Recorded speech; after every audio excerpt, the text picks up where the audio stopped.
people are going to misconstrue this, of course, but hear me out. I've stated in the past that I always felt, although the Japanese market has always carried the market with its unique concepts, it seems that evolution has stalled over the past 15 years, relying on safe genres and old engines. And I think I found a way to show this stagnation. And before you state other markets have the same issue, I'm aware, but the Eastern market seems to be more egregious. I have two things that I want to address. The first being media and fandom bias, and the second, Japanese evolution.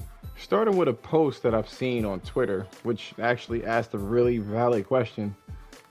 And I know this is probably going to be a little bit derogatory, but fuck it, whatever, right? He asked, this is a quote from him: why do weeb gamers have so many opinions about Western games? And I wanted to kind of call him out on this. I was like, is that really a thing? Is that true? And I started thinking about it. He actually continues on by saying this, right? I've never seen a fan of The Last of Us, Uncharted, God of War, Red Dead Redemption, and etc. talk about Japanese games for the most part, because they usually don't care. And this is true. This is actually true. And it's just funny when I think about it, because it always seems like these weebs, right, have this elitist type of mentality where they think that the Japanese games are just like the bee's knees in the top. No developer can ever like surpass. And they tend to kind of downplay or undermine Japanese games in general and their flaws, which is really it's unfortunate, actually.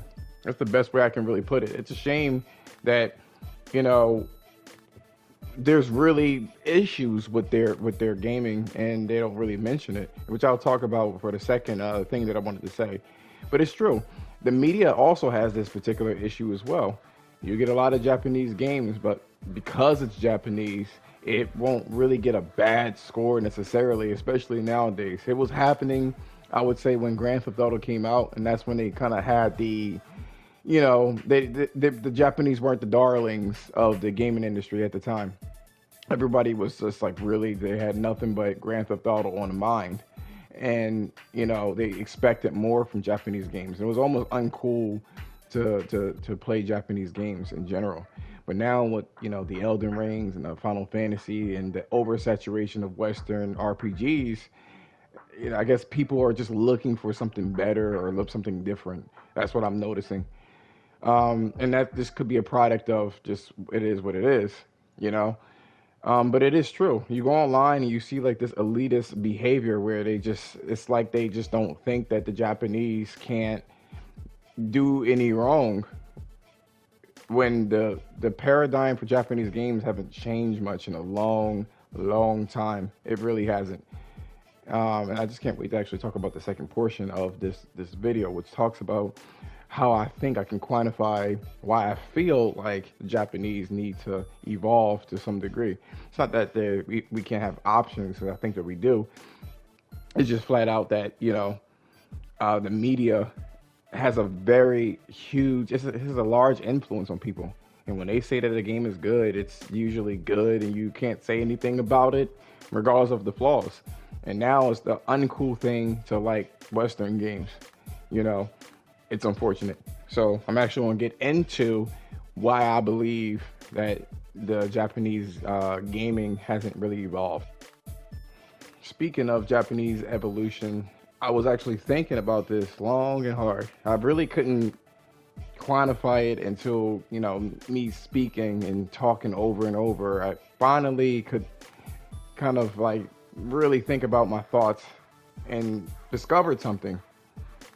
There's a lot of Western games that have made a lot of progress, you know what I mean? And don't forget, I think a lot of this bias is coming from the fact that the Japanese market, the Japanese developers just dominated in the 90s and the early 2000s up until Grand Theft Auto, which was 2001. That's when things have changed and we started seeing, well, different Western developers kind of cloning the Grand Theft Auto, those sandbox worlds, and then that created a lot of evolution for Western games. It led, it basically gave way for, not Japanese RPGs, excuse me, Western RPGs, which was open world and had the, quasi Japanese RPG elements in there. Games were already going to RPG elements as well.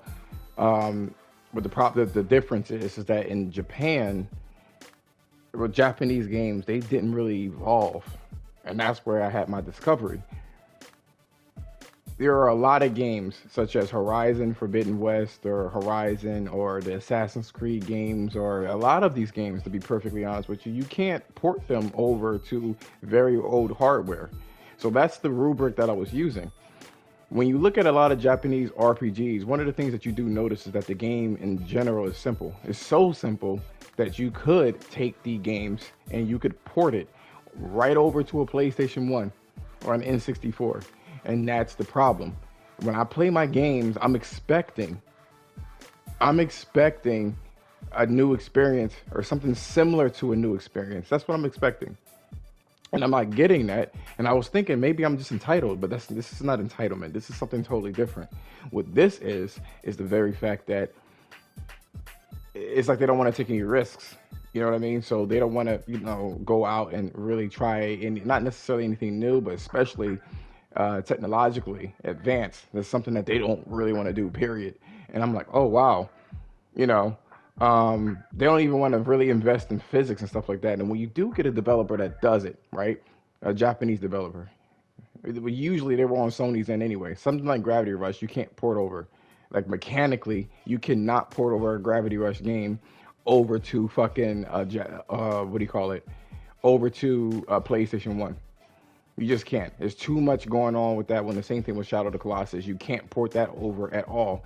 Most of these gameplay tropes, right, are literally PlayStation 1 games with better graphics. I know that sounds very disingenuous, but when you look at it and you look at the mechanics, you really, there's YouTube videos where they will actually devolve the game itself. They will literally devolve the game and they will make it look like it was on PlayStation 1. And that's something that you can't do on Horizon. There's no draw distance. There's a lot of things. Or just any really RPG. Grand Theft Auto, you couldn't do it because the AI would be too complicated. As you can see in here, Gravity Rush, you can't do it here. You can't do it with The Last Guardian. You can't do it with a lot of things. So it's like when a Japanese developer really tries and actually goes out of their way and does something, that's the problem. They, there's a lot of, they may lose their money. An investment. Now, Japanese games tend to be very, I would say, like the art style and the just a lot of the innovation, a lot of different things that they do is just way above a lot of things in the market. It's just way, way, way above it. And it's just difficult for me to see, especially the glory days of Japanese games where they literally, you can't emulate it. You can't. Metal Gear Solid 2, Metal Gear Solid 3, those are the other games as well that you can't port over to a PlayStation 1 and have it function. And it without taking, obviously graphics, you can take that away, but like the actual fundamentals, it's a different game. You would have to change it dramatically. And again, I can't stress that enough. That's my biggest issue with this. And when you speak to a lot of Japanese fans, they don't want to admit to this. They shun a lot of Western games because of fluff and all this other stuff, but they're moving too damn slow. We finally have an open world game such as Elden Ring, and they finally kind of embraced it. Same thing with Zelda Breath of the Wild. They finally embraced it, and it's frustrating. Me being a Japanese developer fan, I like the Japanese culture and stuff like that, and I'm always looked at as like I can't stand them. It has nothing to do with that. I would like evolution. I don't want to play the same game that I played 30 years ago or 25 years ago. I want something that will be a new experience, and that's the thing.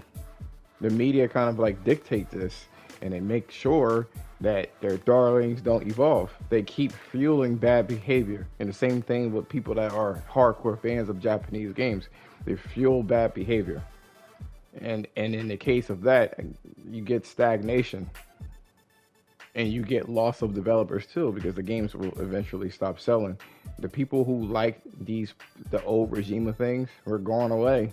We like traditional games, I get it, but it needs to evolve. It needs to evolve.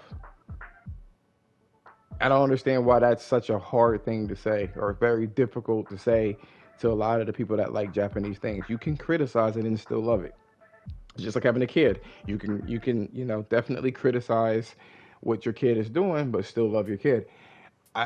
It's just frustrating. That's all I gotta really say about it. It's frustrating that I do like Japanese culture, and it's like the audacity of you. You can't say that, and I'm just not having it. So just realize that if you could port your game over to the PlayStation 1, which is almost 30 years ago, and it still looks the same, or you can still play it, you probably didn't really evolve. You're probably doing the same thing over and over, and that's something to think about.